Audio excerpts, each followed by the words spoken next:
So we become created upon by our family. We become created upon by society, by our parents, by our teachers, by our spiritual leaders, by our politics. If we are not living consciously, we become created upon, and then we do not create ourselves, and then we think that all of our power belongs to somebody else. And if all of your power belongs to somebody else, how are you going to create the relationship that you want in this world? Unless, of course, you bought the belief that we have to be victims. How's it working? No victims, only victors. The unconscious self is really good at this too. Okay, they just gave me a piece of information. So, during one of the privates, it came in that the conscious self and the unconscious self were not communicating with each other. So they would be working against each other then, right? And in that respect, in the relationship with ourself, part of myself doesn't know what the other self believes or is in fear of. Everything right now, guys, is about the singularity and the unity. The singularity and the unity of us. The relationship with me is one singular relationship that I direct through my I am presence. Now, real quickly, please, for a moment, think of God as energy. Just energy. And we know that everything is energy, and we know that everything's God. So if God's energy, energy needs direction. Water can be ice, can become steam through our choice and direction. It doesn't judge if it's going to be ice or water or steam. It just follows the direction. Well, so does the energy. There's no judgment. And if you really want to create an expansive relationship with yourself, know that there is no good or bad, right or wrong, better or worse. It's just, what do you want to do with the energy and how do you want to create it? What do you want to make out of your Play-Doh? Because the Play-Doh of the universe is waiting for you to decide. Do you want an elephant or a dog? It doesn't care. Do you want to love yourself or judge yourself? It doesn't care. Do you want to be sick or do you want to be well? It doesn't care. It is here to love you so unconditionally that it will give you whatever experience you want to mess around with in the relationship of you. Got it? Okay. So you're the writer, you're the director, you're the producer, you're the actor, you're the editor of your life. Of however you want to create yourself as. Nobody else has their fingers on your creation. Just you. And if you do not create that relationship with yourself, you cannot create your relationship anywhere else in your life. All right, so we're going to go on to specific information about relationships now. The number one core belief, the number one belief that everyone is sharing around relationships is I have to give up myself to create a successful relationship. Oh my God. I have to give up myself to create a successful relationship. I have to work at a job I don't like to create a successful relationship with a job. Anybody know that one? Oh, only 2 people. I have to give up myself to create a successful relationship with a significant other. Honey, is it all right if I do this? Oh, okay. I won't then. No, you know what? You go. You go. That you want to go, go. I don't want to go.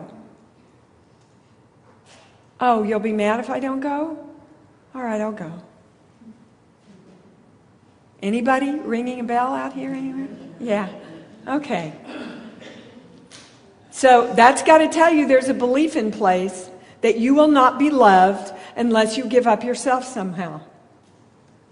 If you cannot make the choices in your life joyfully and through empowerment with the relationship with yourself, then you are diminishing the relationship with self and ergo God, because you are God.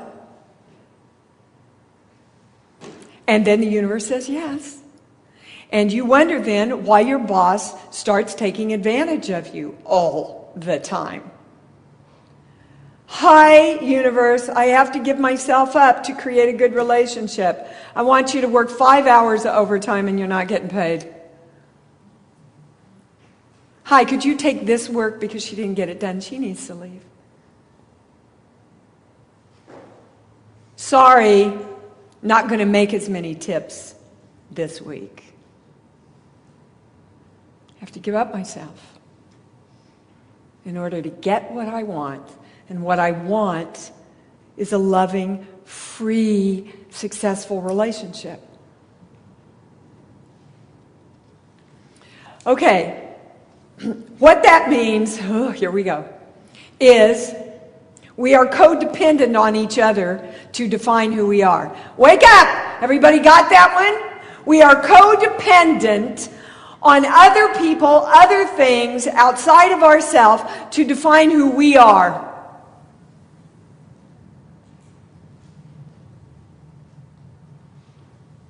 It's their fault. I can't be happy because of them. I can't make money because they won't. We become codependent. Let's just talk about codependence between love relationships. You know what happens? The purpose of a relationship, guys, is for two people to come together to experience their completeness individually. I'm going to say that one more time. Everybody went. The purpose of a relationship is for two people to come together to experience themselves as complete individuals. That's the real purpose of a relationship. But that's not how we've defined it. We've defined it as, hi, I'm going to be more whole if I'm with you. I'm going to depend on you to help complete me. And you know, it works really great for like into 2 years. Oh, we're in love, and yes, I go everywhere he wants me to go, and yeah, she does everything I want her to do. It's just, and then about 10 years into it, we're going, okay, now the real me comes out. I don't want to do that. I never wanted to do that, and I don't ever know why I did it. Right? And we resent each other because we chose to give ourselves up. We chose to give our relationship with ourselves up because we had the belief we had to if we were going to have a successful relationship. Does this resonate with anybody out there? So then what do we want? We want to know that we're complete in ourselves. I am complete, whole, and perfect within myself. And when I am complete, whole, and perfect within myself, I bring that completeness to you to share your completeness with. So we're two complete entities. We don't need each other. We choose each other.